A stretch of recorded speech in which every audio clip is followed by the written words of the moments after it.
If they wanted to teach you, they would, but they honestly have no intention of teaching you this. This is possibly one of the biggest scandals that we're going to see in the UK in our lifetime. Are we going to see more rent increases in the future? And the simple answer, unfortunately, is yes. Did you know that the average house price in South Lanarkshire is £176,000? How can we begin to grapple with our housing crisis if we are selling off council homes? Hello? Hun, we live in London. We live in the UK. Like, this country is a shambles. Why is housing in the UK so unaffordable? Well, apparently one reason is because newly built UK homes are often sold overseas before the UK public even has a chance to see them. The UK government says they are getting Britain building again, but that's a lie, and I'm going to prove it to you.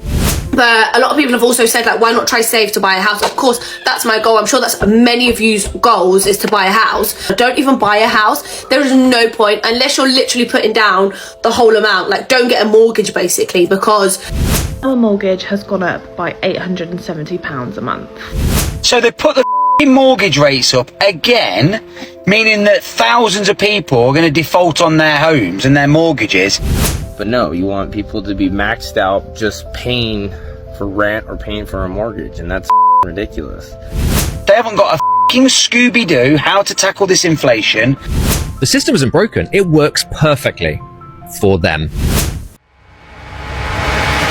Welcome back to Brit Rants, where we speak the truth they'd rather keep buried. Britain's housing market is broken beyond repair.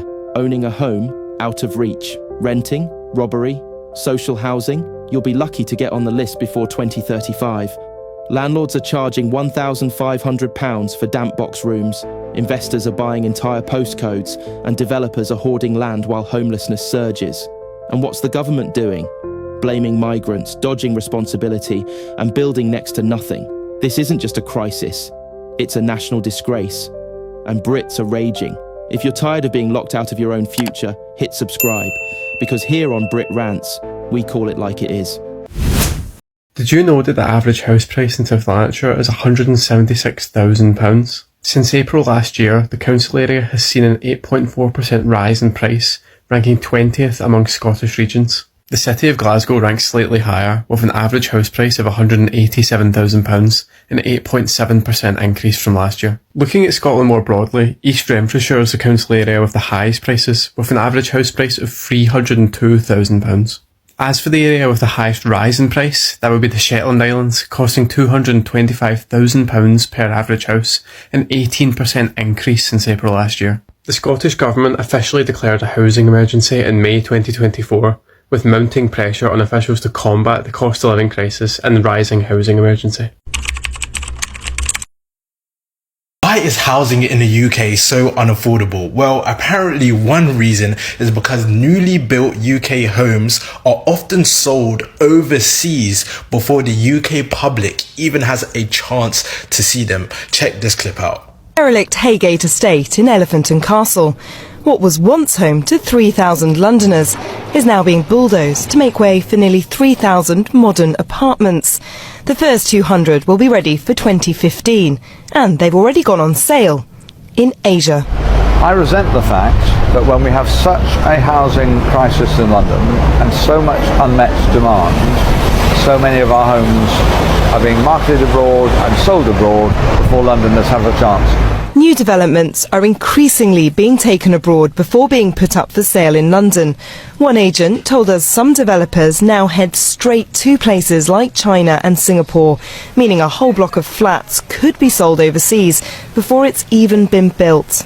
So wealthy individuals from abroad speculate on UK housing and pay higher premiums for that housing and make it more expensive.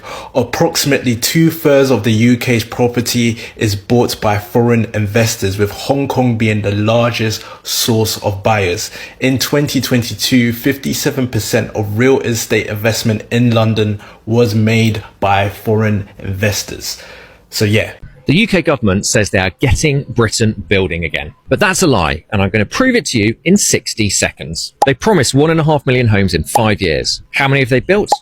Nowhere near enough. This is one of my unicorns in Wrexham, and it's currently empty, ready to be turned into much needed affordable housing. Now, we submitted planning on this 9 months ago and we're still waiting. Why? Because of algae in a river 30 miles away. I kid you not. And look, small developers like us are getting blocked. And the big houses, like Barratt and Taylor Wimpey, well, they get their approvals fast. Why?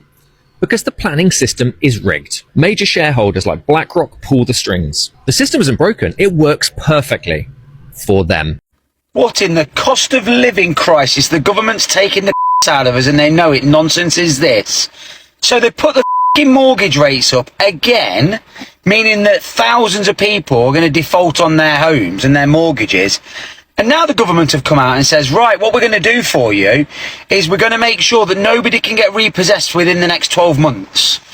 So it seems as though it's a good thing, but instead of just changing the rates or offering some sort of finances to help out, they're just saying that if you can't pay your mortgage, we won't repossess your house for at least 12 months. So you're all right for 12 months. You're going to get yourselves into more debt. You can come onto an interest-only mortgage rate if you want to, which I guess is pretty decent.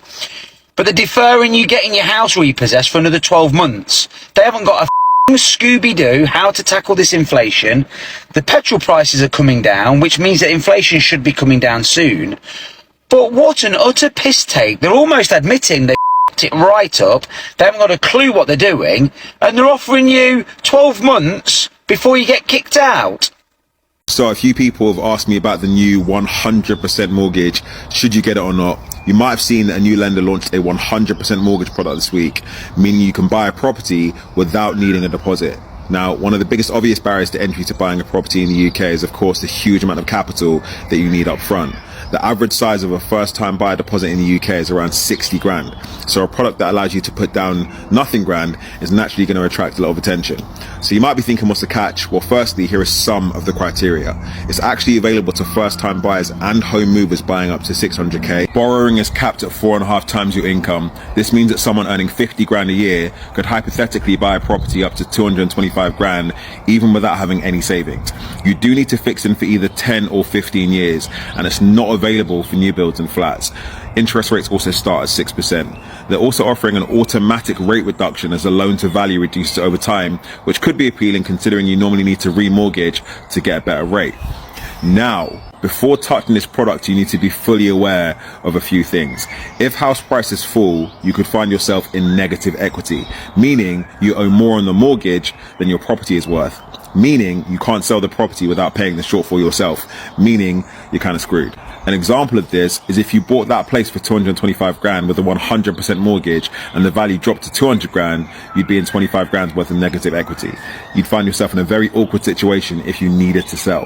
The other factor is, of course, monthly payments. Interest rates on mortgages change a lot even if you're able to put down a small deposit. Putting down just a 5% deposit on a 200 grand house would save you 3.5 grand over 5 years, compared to if you bought that same house with no deposit. So who is a 100% mortgage product really for? Well, if you ask the lender, they'll tell you it's for credit-worthy individuals in stable jobs who lack access to the traditional capital requirements of a house purchase, which I think does have an element of truth to it, but this is definitely something that you should not consider as your first option. If you have the means to save up even as little as 5 to 10%, then experience has told me you're better off waiting and saving, even if that means missing out on a great house. Banks are businesses at the end of the day. There's a lot of competition between lenders right now, and the rhetoric might say they're addressing the housing crisis, but primarily, of course, they need to attract new customers. As a wider economic point, this of course starts to become a big problem when more and more people start to take on mortgages they can't afford. And although it was a great movie, nobody really needs to see a sequel to The Big Short. So, should you get a 100% mortgage? Yes or no? In most cases, in my opinion, probably not, but if you must, have very good reason to do so. Why are banks so greedy? Like, dude, mortgage rates at 7% for 3 years, when prior to COVID, for tons of years, it was at under 5%.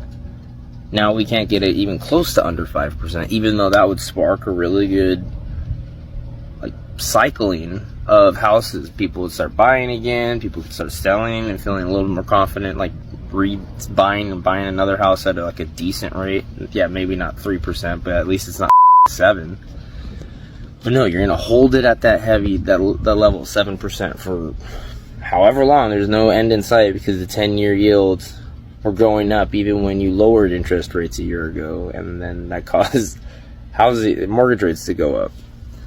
Meanwhile, millennials, Gen Z, anybody realistically, even people that own a home that want to sell it but can't sell it because they can't buy another one, they're in the golden handcuffs. It's like our system is flawed right now, and it's like I don't understand what everybody's waiting for. It's like 5% could generate movement in the housing market, make it a little bit more manageable. It's less greed on the bank's part. It's more money in the buyer's pocket and allowing them to do maybe, I don't know, have more spending money.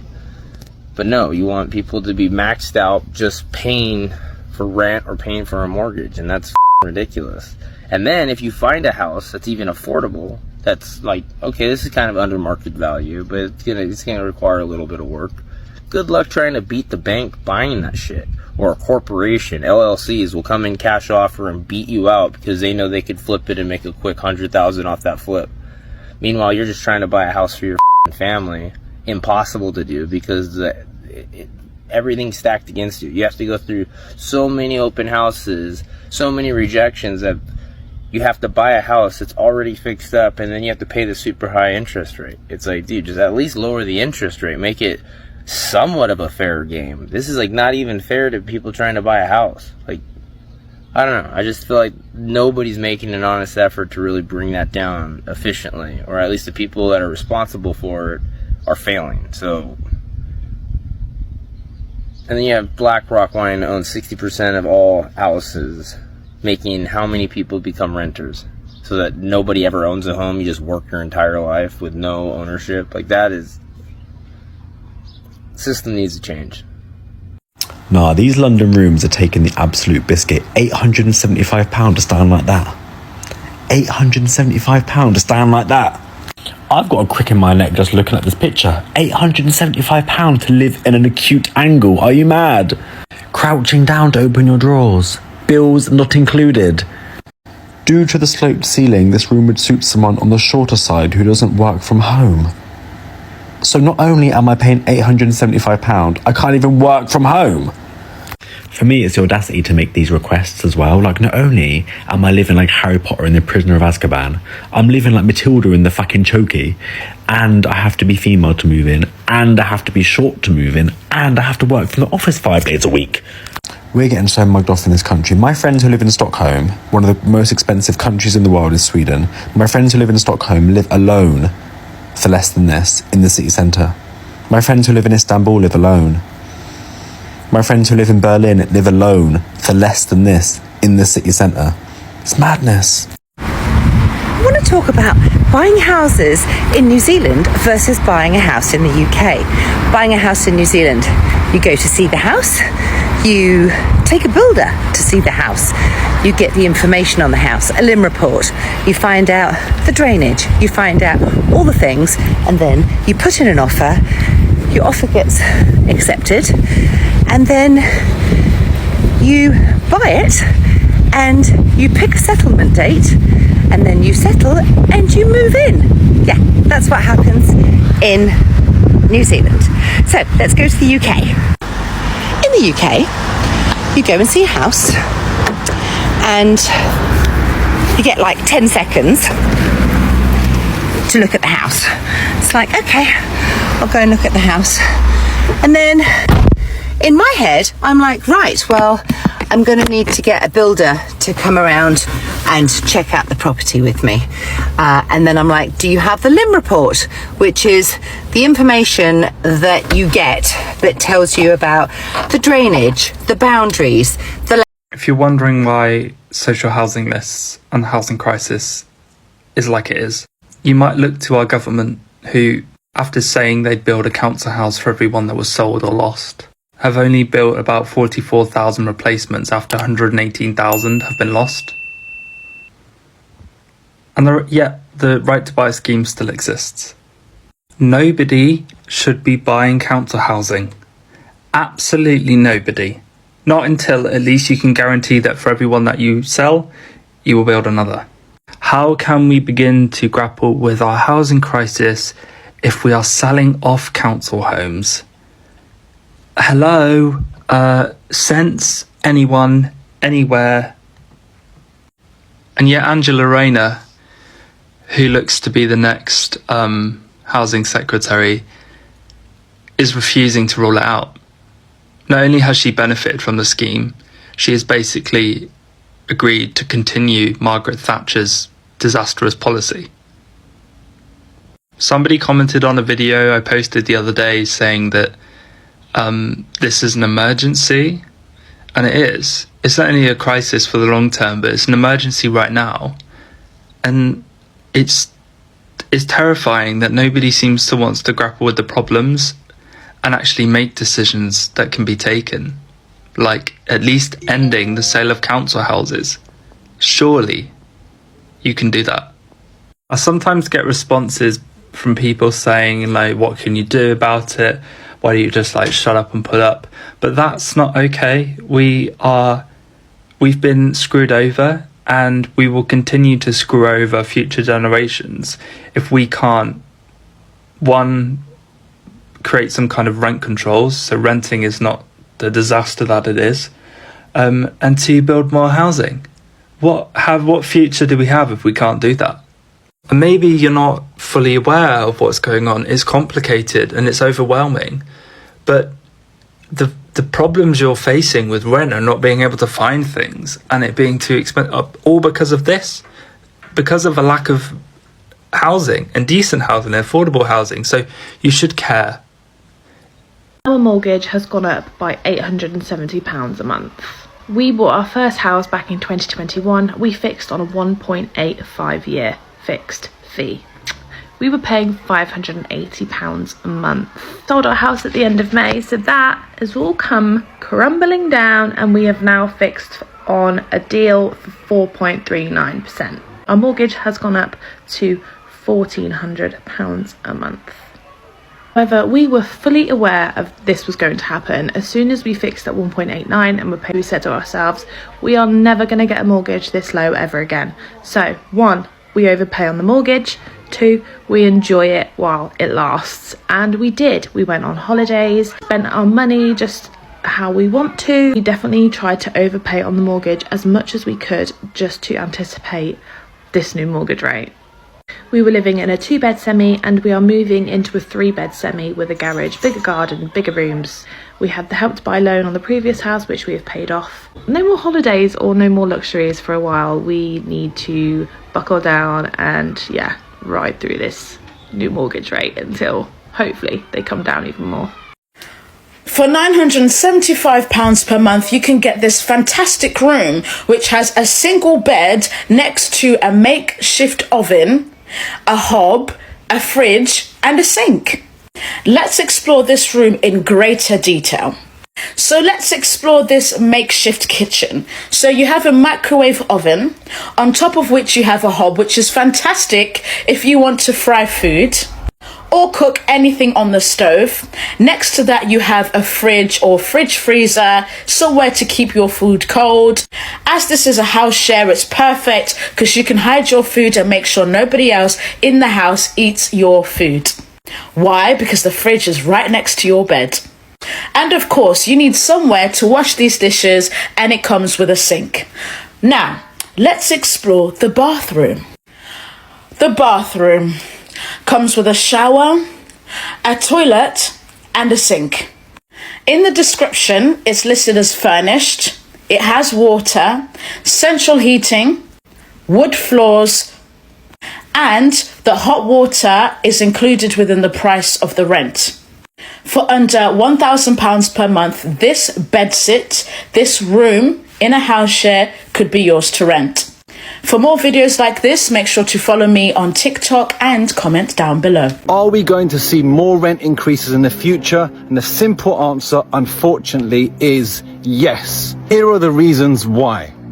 Supply and demand. The most basic principle. As the population increases and the supply of new properties coming onto the market and landlords making investments onto the market is not increasing in line, demand will outstrip supply, and in which case this will push prices one way. EPC changes, legislative changes, more administration changes, the cost of actually owning a property is increasing, and that's not even including general maintenance costs.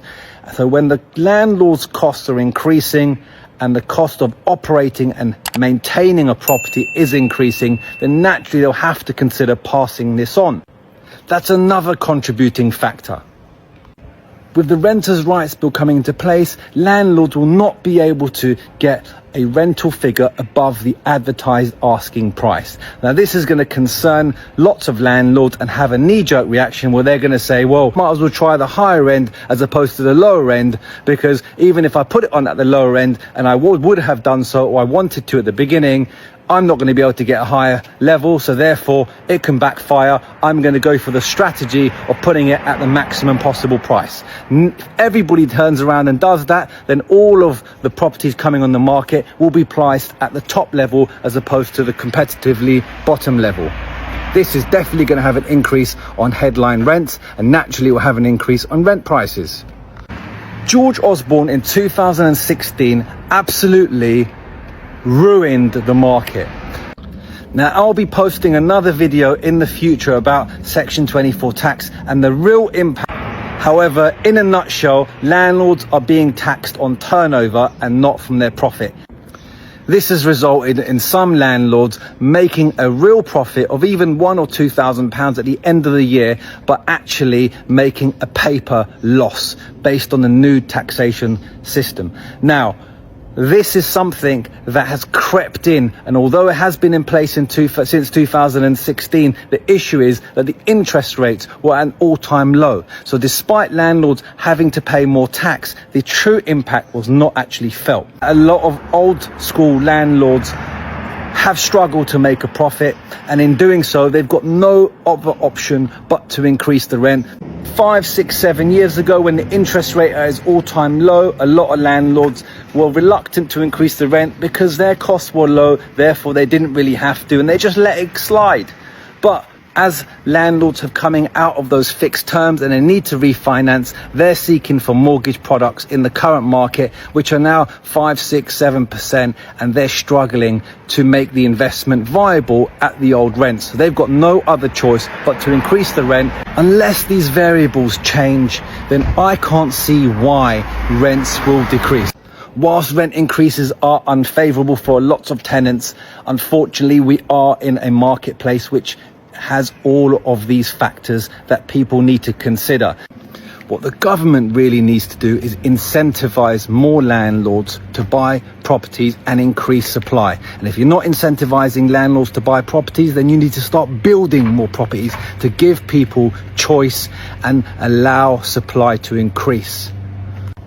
If you found this video useful and for up-to-date property-related advice, tips and insights, follow me. If they wanted to teach you, they would, but they honestly have no intention of teaching you this. This is possibly one of the biggest scandals that we're going to see in the UK in our lifetime. Mistakes have been made. So many mistakes have been made that's put us in a position that, quite honestly, I can't see us getting ourselves out of. We need to have a chat about the UK housing crisis, because we just sit here and accept that house prices are crazy expensive and we're forced to rent into properties rather than actually looking at how we got into the position that we're in right now. Because when you really look into the details, it is wild. Someone said democracy is pointless if the population don't have an understanding of economics and politics. And I don't know who said it, but I agree with them. And with a general election around the corner, we're going to figure all of this shit out one video at a time, starting with why no one can afford to buy a damn house. You know, the rest of the world isn't experiencing what we as young people are experiencing in the UK, right? And if they are, it's definitely not on the same scale. Take the US, for example. The amount of people that own properties between the ages of 25 and 34 is 6 percentage points lower today than it was 25 years ago in 1999. Not great, but okay. In Germany, it's down 8 percentage points. That's pretty bad. And in France, it's only down 3 percentage points. Comme ci, comme ça. And you might look at those figures and think, damn, like, we're all in the same boat. Where does the UK sit? Maybe 7 percentage points, 4 percentage points? You would be way off. The UK always strives to be number one, and number one we are. The amount of people in the UK aged between 25 and 34 who own their own property is down 22 percentage points today compared to 1999. And the advice that's always given to young people who can't afford to buy a property to live in by those who were able to buy their property 40, 50 years ago for £5 and a Kit Kat chunky is that young people today need to learn to sacrifice. I don't feel like they want us to enjoy life at all. I mean, what world is it that we live living where we're supposed to remove all of life's pleasures and stay on this one island the whole year round just to be able to afford a place to live. Really and truly, there's nowhere to enjoy life if you live in the UK anyway. Everything's mad expensive and it closes by 2 a.m. I mean, think about it. If we continue to sacrifice any more, this place that we call home would start to look a lot more like HMP Great Britain. It's so wild to think that young people are expected to sacrifice absolutely everything so they can save up 150% of their salary to put down a 10% deposit on a £500,000 studio apartment in the arse crack of London. But this housing crisis isn't something that's just popped up out the blue. This has been around 45 years in the making. One of the biggest factors that's contributed to the housing crisis is the right to buy scheme, which saw millions of council houses being sold to tenants at a heavily discounted price. They pretty much just started giving them away. Now, councils had been able to sell council houses to their tenants since the Housing Act of 1936. However, you needed ministerial consent. So not everybody and anybody could buy their council house. There were checks and balances. You needed permissions. Then around 20 years later, the House Purchasing and Housing Act of 1959 was put into effect, and you no longer needed ministerial consent. However, you still needed the consent of the local authority if you wanted to buy your council house off of the council. Again though, there was still checks and balances. But in 1980, the year after Margaret Thatcher's Conservative government came into power, the floodgates opened. This was the birth of Right to Buy, which saw the government pass the Housing Act of 1980, which allowed over 5 million council house tenants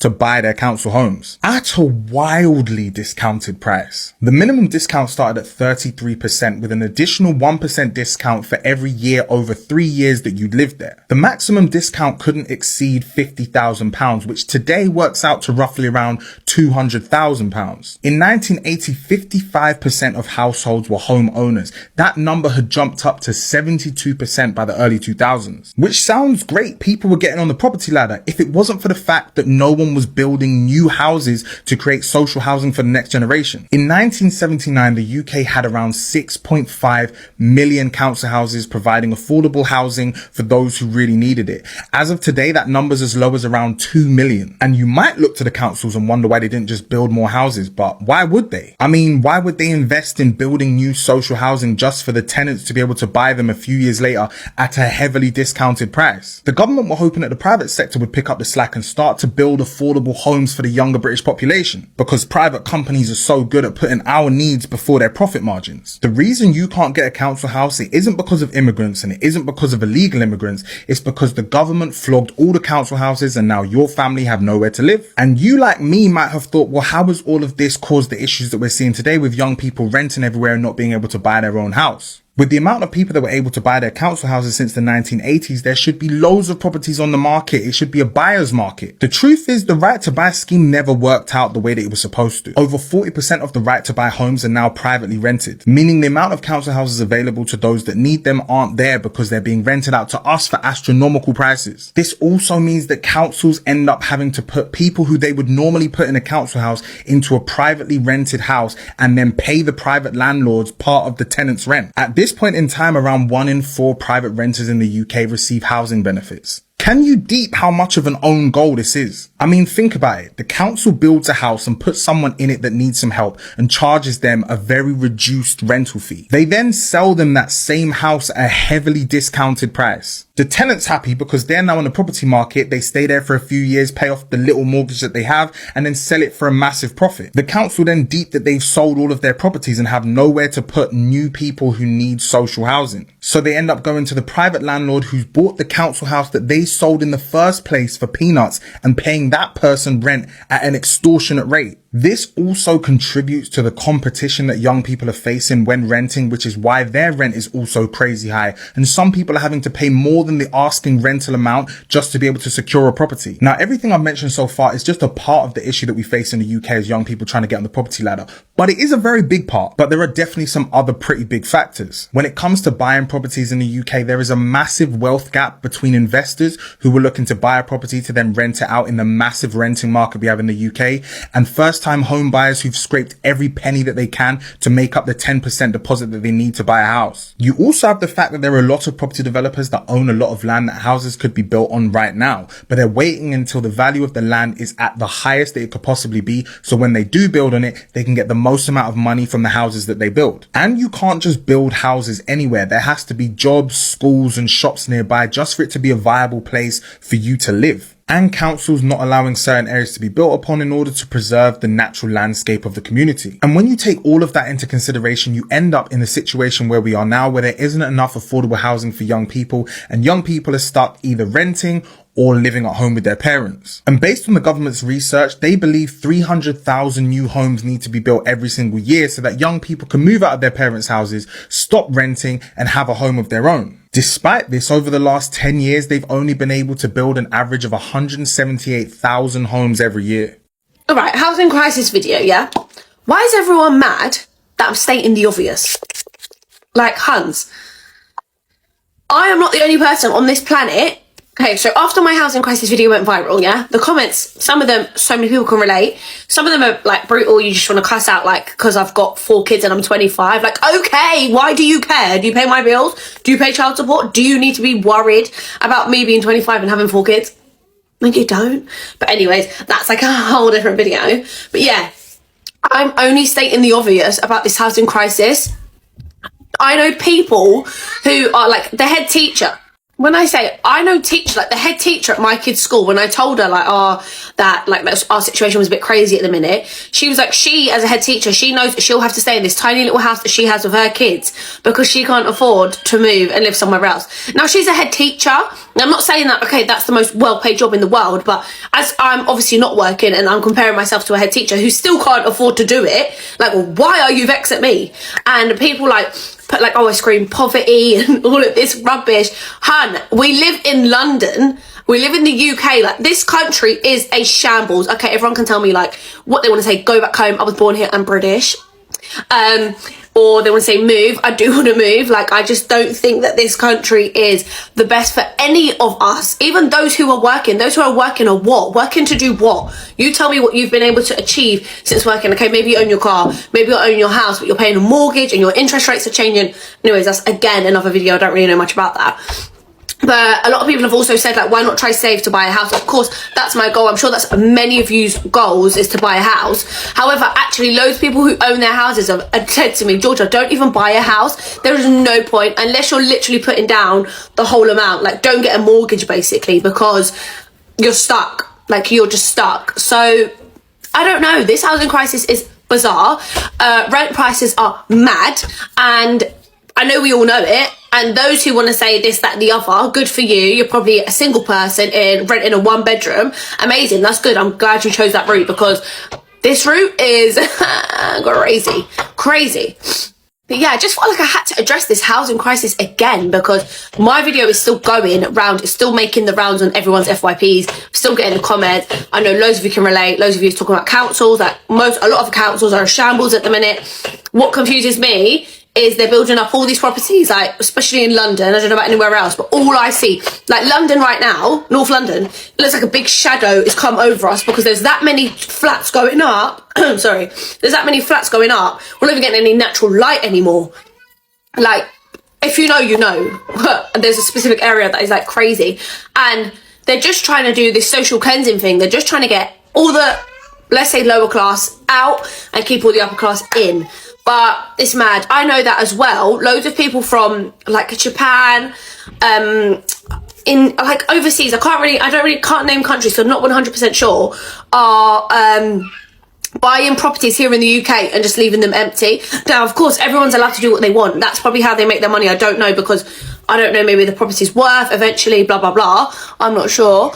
But the person I used to rent from in North London, like, she literally she was an Indian lady and she used to live in Japan, and she was literally like, I just want a family in here for a year and then that's it, I'm just going to leave the property to sit. And I was like, yeah, cool, because at the time it was good for me. But then I was thinking, like, what a waste of property. Like, but yeah. Anyways, guys, housing crisis is crisising. It's crisising. The dream of a decent home has turned into a nightmare. Priced out, boxed in, ignored. This crisis wasn't an accident. It's the result of decades of failure, greed and policy designed to benefit the few while screwing the rest of us. Enough is enough. If you've had to move back in with parents, give up on buying, or waste half your pay on rent, you're not alone. Drop your story in the comments, hit subscribe, and keep shouting, because we're not just ranting, we're fighting back.